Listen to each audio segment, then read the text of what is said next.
Hey, everybody. Hope you had a great week. Thank you so much for joining us. You are listening to Rewoke, Rewriting Our Kids' Education podcast.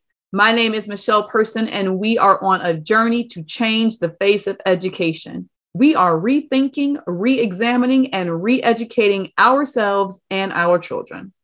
Last week, we talked about science and what it meant to be woke in the science classroom. And this week, we are exploring being woke in social studies. Social studies is history. And why is history important? It's important because it tells us where we come from, what we are capable of, and it frames how we see ourselves. There is an African proverb that says, "Until the lions have their own historians, the history of the hunt will always glorify the hunter."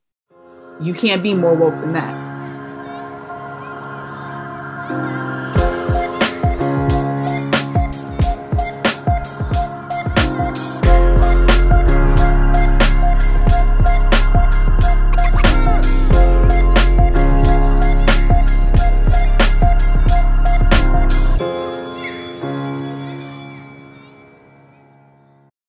There is a scene in The Women of Booster Place that always gets me right here.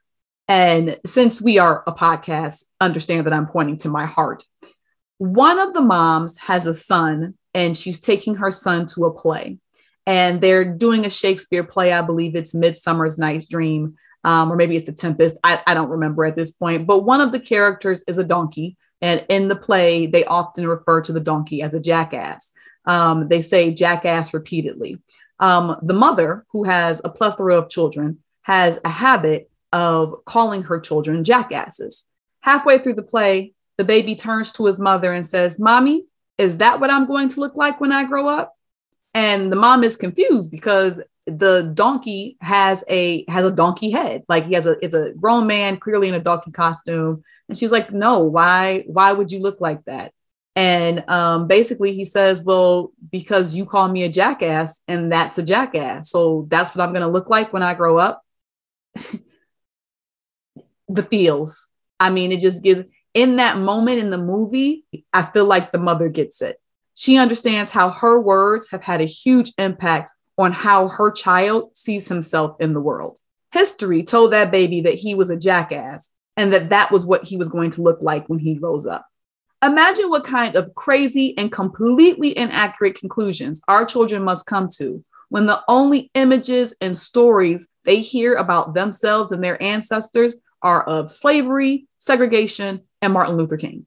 There's no mention of the powerful and innovative civilizations that we come from. No mention of Kush, no mention of Kemet, no mention of the Great Zimbabwe, no mention of the inventions that we created and people came from far and wide to learn about. There is no mention of the achievements made by our people, in spite of the obstacles placed in front of them.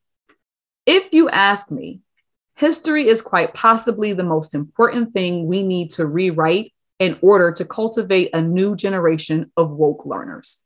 In my opinion, that issue is so dire that I made creating a more factual and culturally responsive social studies curriculum my priority and launched Meanwhile in Africa for students in grades K through 5 this past spring. The response has been overwhelming. Parents are hungry for content they can share with their children that shows our power, our genius, and our strength instead of our weaknesses, our failures, and our struggles. Meanwhile in Africa is my attempt to try to be part of the solution, but that can't be the only solution.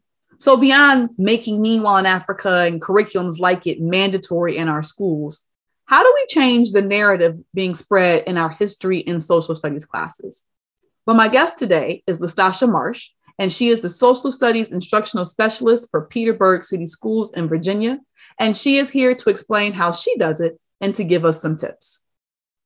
Lastasha, thank you so much for joining us today. We really appreciate you taking out the time out of your busy schedule to stop by and talk to us.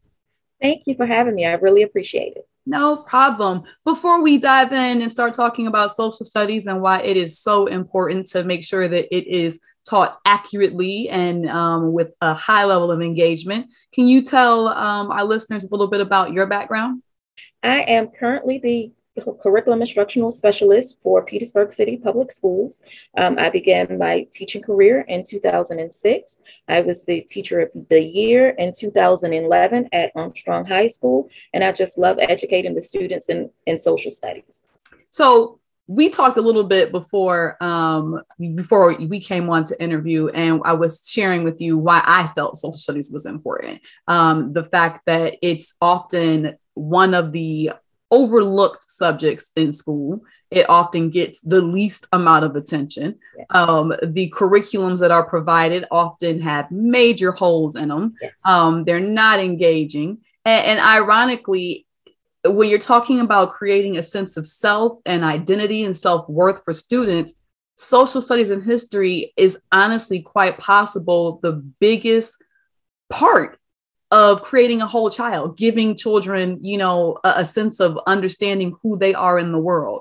So I guess that all being said, tell me why you feel social studies instruction is so important. Good social studies instruction is so important. I absolutely agree with everything that you said. And social studies is one of the most overlooked subjects. We often are passed along for the English and for the math. And yes, both of those things are important, but it's also important for students to understand what it means to be a good citizen, their rights, their responsibilities. If we don't know the mistakes that our ancestors made, we are bound to repeat unnecessary mistakes again. So it is important that we learn and grow from where we were, because we can't move forward if we don't understand where we've been. Yeah, I'm not sure who said it, but a popular quote that, I'm sure everybody has heard it in some variation, but, history is cyclical. And if you don't learn from it, you will repeat it. Absolutely. And so, you wonder, like, why is this happening again? Didn't we learn? No, they didn't learn because they cut social studies out. So there was no... They didn't learn anything. So while one of the things that we're sitting here, and I know there are social studies teachers are harder and harder to come by. They are over because they try to take one teacher and give them 75 million, responsibilities. And so it's hard for them to kind of hone their craft. But given that it's such an important topic, what would you say are 3 strategies that a superb teacher of the year, social studies instructor should be doing to engage our Black and Brown learners to make sure that that social studies comes alive for them? Absolutely.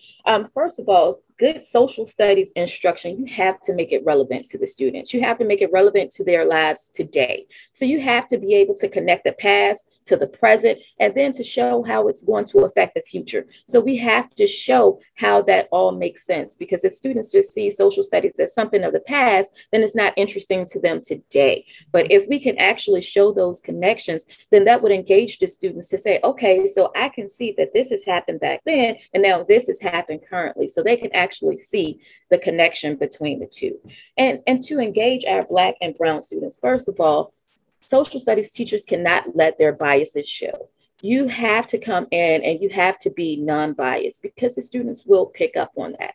We have to understand that not all of our students come from the same background. They don't have the same experiences. So we have to give them that exposure. We have to expose them to some of the things that they have not been exposed to in the past. And then another thing that we have to actually do is make sure that all students, not just Black and Brown, but all students, that they see themselves in what we're teaching. So we want to make sure that we show up for all students, not just the Black and Brown students, but for all students. All students want to see themselves represented in the history, because we all played a role in making this world what it is. 100%. That is 100% the goal. I mean, like, I know this particular episode, I've spoken a lot about Meanwhile in Africa, and it's because everything you're saying resonates so deeply within me. That's why I created Meanwhile in Africa. That's why parents are loving Meanwhile in Africa, because it is taking the history, it is teaching them, giving them an understanding of their past, and then helping them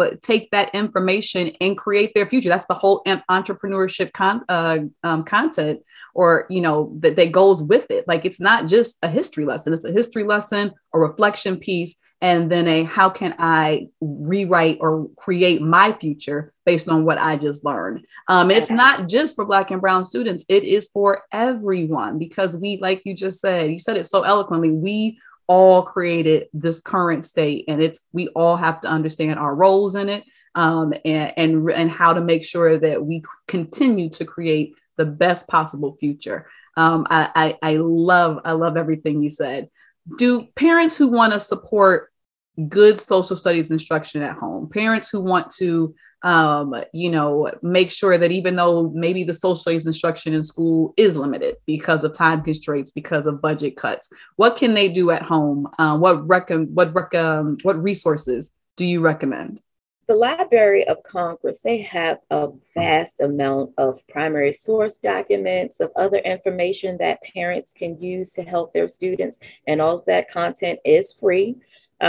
The Virginia Department of Education, or even the Department of Education from other states, they should also have some resources for free. And one thing that I've been telling my teachers throughout the pandemic, a lot of the museums, they have virtual online exhibits that you can actually sign up for, and you can have someone to come in and they'll do the tour or the exhibit virtually, so you don't have to go there. And that's actually good if you're in a different state. I know Jamestown, they have a few programs, because not a lot of people get to come to Jamestown to see the original settlement and the New World. So that is something that is available for those people around the country that can actually come in and see the Jamestown settlement.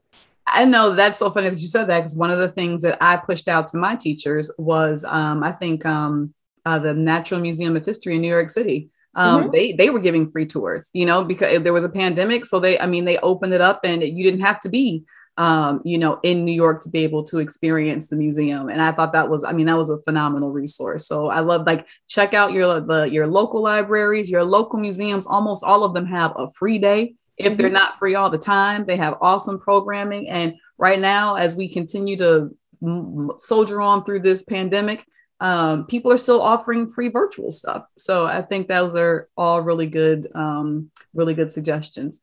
And actually, having spoken to a few of the curators at the museums, I think that they're actually going to keep this virtual component, because it does allow more exposure than what they would be able to do in the face-to-face setting. So I do think that the virtual component, because they've gotten it up to standards now, I think that a lot of the museums are going to actually offer those in the future as well. Mm-hmm. Now, when you are in and you're coaching your teachers, and after you've told them about, you've talked to them about, making it relevant and keeping it, introducing all aspects and checking their biases. What does good social studies instruction look like when you go in and you observe someone? What a good social studies teacher, what are they doing? What are they doing to make sure the students are engaged? One of the things that I actually look for when I go in and I observe my teachers, I want to make sure that they are using primary source documents.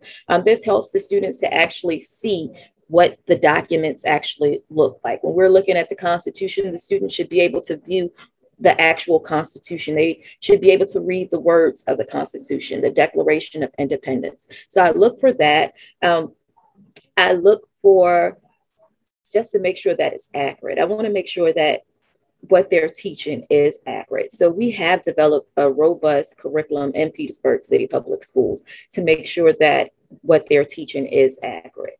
I want to make sure that the teachers are engaging the students. I want to make sure they have hands-on activities. I want to make sure that the students are held responsible for their own learning as well. So giving them opportunities to learn on their own, given projects and assignments and not just tests. We want to make sure that they can perform skills, because skills are necessary. So those are some of the things that I look for when I go into the social studies classrooms. Awesome. Thank you for sharing that. Do you have anything that you think that parents can do at home to support? A lot of things. Well, I have a son, and what I try to do with my son is I try to make the learning relevant for him for social studies in all aspects of life. Like my son, he has this fetish with WWE wrestling. Mm-hmm. So he knows the stats of most of the wrestlers. So when he knew where each wrestler was from, then, okay, so that's what you like to do. So we got a map.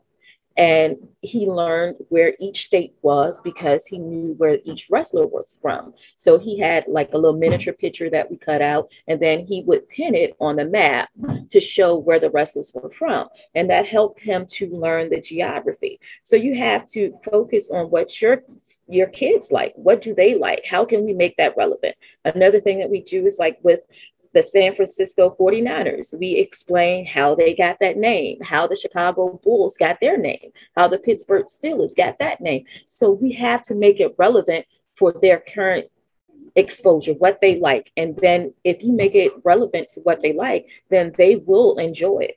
I think that idea, it's so funny.